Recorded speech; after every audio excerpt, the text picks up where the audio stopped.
So, yun na po guys. So, wala tayong magawa sa anong isusunod na content. Kaya, ito na lang inisip ko. Char. So, ito yung mga ginagawa ko sa gabi.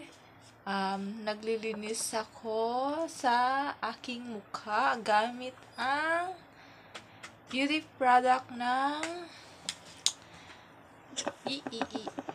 Perfect Skin. So, first step, yung una natin gagawin guys is magsabon talaga tayo sa mukha. So, tapos na ako magsabon. So, magtutoner na po tayo. So, kaway-kaway dyan sa mga gumagamit ng Perfect Skin.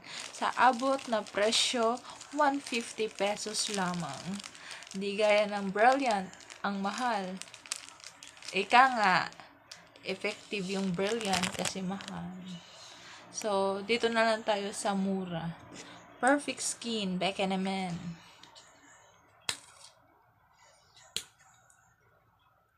Tagal mabuksan. Tagal talaga mabuksan ng toner kasi may harang pa siya. So, ayun na nga, guys. Gumamit ako neto kasi sabi ni mother, gamit daw ako ng Prada kasi dati nung sa isla ko, lagi kasi ako nakabilad sa init. Kaya, ayun, naawa si mother. Pinagamit na ako. Hindi sana ako gagamit kasi minsan tamad, diba? Nakakatamad gumamit ng beauty products. Kaya, ayun, napagamit na din. Ito din kasi yung ginagamit niya. Pero dati, Brilliant talaga siya. Brilliant Rejuvenating Set. So, ayun na nga. Ang hapdi ng toner. Grabe.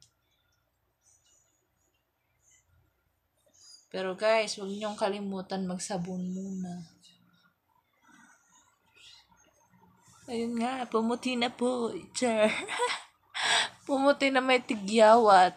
Kasi may mens na.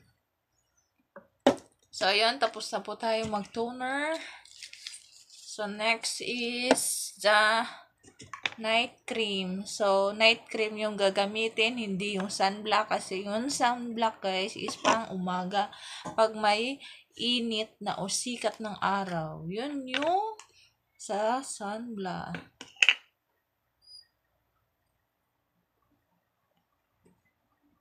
Lagay lang tayo ng maliit kasi tipid tayo. Baka maubusan, walang stocks. Tamang spread.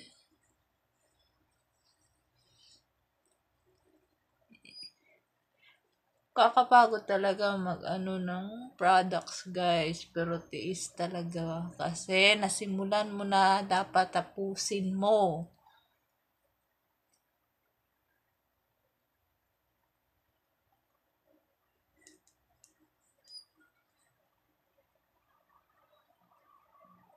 Marunong lang maggamit ng beauty products pero hindi marunong mag-makeup sa sarili. Char. So, ayun guys, tapos na tayo mag-cream. So, ayun lang po guys. Thank you for watching. Bye-bye!